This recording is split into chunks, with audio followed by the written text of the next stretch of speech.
Good morning, everybody. Dr. Erica Nagorski here with Iowa dairy farmer Dan on this beautiful Iowa morning.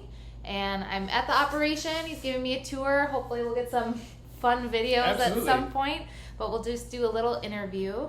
So tell me about your operation here, Dan. So this farm was bought by my grandma and grandpa way back in the 40s. I don't know if it was 41 or 42. And it was kind of what all farms looked like back then. It was a little bit of everything: chickens, pigs, sheep, cows, goats, whatever. And then it stayed that way for a very long time. So my grandparents actually, my great-grandparents bought the farm. My grandparents moved here in the late 40s. And then it kind of just stayed like that kind of a picturesque farm probably till the 70s. And I think it was at that time a lot of farms were kind of facing that avenue of, do they want to stay really diversified, or do they kind of want to focus more on one avenue? And 71 was when our original milking barn was built. And so at that point we decided to milk a few more cows. And when the 80s farm crisis hit, we weren't exempt from that. And even for us, like, the banker came to our farm and told my grandpa he should probably sell the cows, and he decided to double the herd. So my grandpa decided to milk more cows, and it got him through the 80s. So the cows really pulled the farm through. And it was in 96 then when the original freestall barn was built. So that was one of the first ones in the area. And I think it was in the 90s when my dad and my brother formed more of a 50-50 partnership, kind of bought a portion of it for my grandparents. And so they farmed like that all throughout my childhood, when I was in high school, through college. Me and my twin brother Don, when we graduated, we both graduated in 2013. And then in 2015, my uncle kind of reached the age he was ready to retire. So me and Don bought his half of the cows and everything. In 2015, we bought the farm. We bought half the herd from my uncle. It was in 2019 that my dad now is older than my uncle was when he retired. Sure. So we were kind of to the point where we either need to hire somebody, we would have had to have hired two people to replace my dad. And that wouldn't give us any increase in milk or cow comfort. We were a little overcrowded in the barn. So the robots became a really just nice fit for what we were trying to do. Yeah. So 2019, we built what you see here, and here we are today. Cool. Very cool. So how has the last year been for the dairy industry, and were there any notable ups or downs? Obviously, the pandemic threw a wrench in a lot of things, and I don't want to be one of those guys where we look at, what could have been, or if only that wouldn't have happened, because it happened. It is what it is. Our co-op specifically last year was hit with the PPD pretty hard, the producer price differential. That was definitely one of the downs. It does sound like USDA is coming through with some sort of relief for those farms that were hit by that, so we'll see how that goes. But the ups really over the last few years have really, these hard times really make us focus on what's going well, how can we do better at that. Getting better. So I do think if the pandemic has brought one good thing out of all this, is that it's actually made us better dairymen. Right. We've really pinched pennies, we've really looked at what can we do better, and we have done those things. Right. So it's easy to get complacent when things are going well. And I do think things were going well. For dairy, we went through some hard times back in like 2009, 2010, but for a while there, especially with our co-op, things were going pretty good. So these really allowed us to really make things more efficient, to really get stuff dialed in. So I don't know where things are going to go now that we're kind of post-pandemic. I think now we're facing the repercussions from the actual lockdown. Yeah. Now is when we're starting to see stuff in short supply. Prices are really spiking up. Yeah. So those are definitely some more of the downs. But I do think the system as a whole has really made us aware of where our kind of chinks in the armor were. And we've been able to make sure we do a good job of patching those up. Yeah, I agree with that. Looking ahead to this next year, what challenges do you think dairy producers will face? I think inputs are at the front of everybody's mind, even more than just dairy farmers. I know for row crop, looking at fall fertilizer prices, a lot of that scared the dickens out of a lot of them. So I don't know if that's specific to dairy, but that's definitely something that's on a lot of dairy farmers' mind. Fortunately, we have manure and other things we can use to offset some of those fertilizer costs. But the next even 2 years for dairy farming are going to be interesting, because we never know what prices are incredibly volatile, more than they've probably ever been. And I don't know if that's going to get any better, if that's going to get worse. There's going to continue to be a lot of consolidation. I think even in, I don't know if it was Wisconsin, they've cut in half even in the last 15 years. So I see a lot of animal rights activists pointing to that, saying, well, that shows the demise of the dairy industry. And to me, it really doesn't. It just shows we're consolidating. Yeah. It just shows the older generations experiencing exodus of these people that don't want to farm anymore without a generation to take over. So those cows have to go somewhere. The cow numbers have stayed. The cow numbers have stayed the same. Yep. So the consolidation is a necessary part of the industry if we want to keep producing a product that people want. We do have a product that people want, which I think is a good thing. And that probably leads into dairy industry's, problem over the next even 5 to 10 years is going to be just portraying our image in a positive light, which is we do have a positive image. Yeah. It just often gets misconstrued and portrayed incorrectly by activists and such.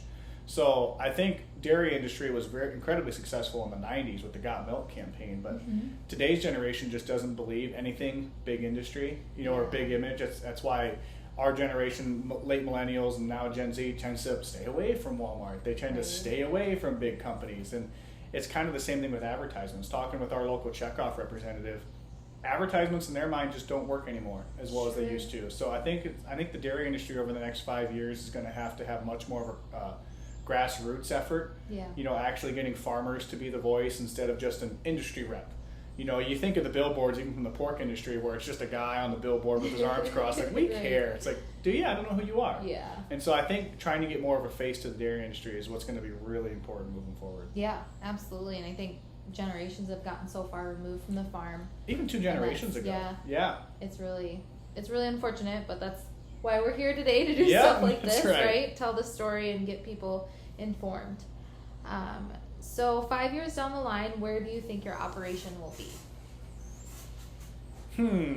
It's a tough question. I try to think of our 5-year goals a lot, like where do I want to be in production? Okay. And, we try to average between 104 and 105 pounds of energy corrected milk. And I would say my 5-year goal, I like to think we can hit 120. Are we going to average that? Possibly not. But I think through refining genetics, refining the robot performance, I think we can get to that point. So on a production goal, that's where I think we can be. Right. It's always in the back of our mind. We kind of built this barn. We could add one more robot. So like a 4th robot would allow us to fill a tanker every other day. Okay. So that puts us in a place where if our co-op ever did have to shut a plant down, do something, well, we could get our own truck and do our own hauling kind of thing. Sure. Otherwise, in 5 years, I have a list of stuff, and that list gets longer every day in terms of equipment upgrades, barn upgrades, all those kind of things. But I think our goal is just to continue to, try to see what these cows are capable of, and try to do it without increasing costs at the same time. Right. I'm shocked looking back at 2014, 2015, what our feed cost per pound of milk produced was. We wouldn't be profitable at those numbers today. We just wouldn't be. Yeah. Our amount of protein that actually goes into these cows really hasn't increased all that much since 2015, and we're getting 30 more pounds per cow than we were in 2015. Right. So those kind of improvements are what's going to be necessary, not just for me, but for all dairies, to try to stay competitive. Right. And it's not just, to me, it's not just genetics. I feel like it's, cow comfort, really figuring out how to make your ladies happy, and there's a lot of management things that really go into it to make. And the feeds have just changed too. Back in 2014, 2015, we just bought whatever silage the neighbor was selling. Right. And it's not that it was bad corn, don't get me wrong, especially for a row crop guy, but what we've learned is that the corn that just makes bushels for a row crop guy doesn't automatically equal good silage for the milk cow. So I think technologies like that, just really dialing in what do these cows really like is what's gonna help those goals too. Absolutely. How can viewers learn more about the dairy industry on social media? Follow a farmer. I mean, that's kind of the thing, and that's why I hopped on TikTok. Is I do stuff on Facebook now, but TikTok appealed to me because it allows you to connect with an audience that otherwise might not have found your content. You can just be scrolling through the For You page on that app, and somebody you've never seen before can pop up. And Facebook has those options in terms of their video algorithms and their reels they have now, but it hasn't been matched by TikTok really yet. And Facebook, I feel like people tend to only follow the people they agree with, so you end up in just these big echo chambers. And I think that's the interesting thing about TikTok, is there's people on my following that are from inner city Chicago that have never even seen a cow in real life. All of a sudden they found my page and they're asking a lot of good questions because now they have somebody they can ask questions to. Right. So I think it's just important, and I kind of mentioned this before, even for people, whether it's our co-op or with our checkoff, it's just going to become more and more important to get consumers actually connected with the farmer, take them to a farm. Like I know MVP Dairy in Ohio, I think they live right off of some major highway, and they have a massive sign that says "Come see our cows." Right. So getting people on farm or connected with the farmer, I think is what's going to be important. And there's a lot of different answers for how that happens. Right. And I think just trying, it's sometimes it just takes putting the stuff in front of people, and that's what TikTok does. It just throws it in front of people, whether or not they were expecting it. Because oftentimes people don't go looking for it. Exactly. And I can say myself, pretty much 99% of farmers would welcome people with open arms to tell their story just like this, and get on farm. Absolutely. So I agree. Good deal.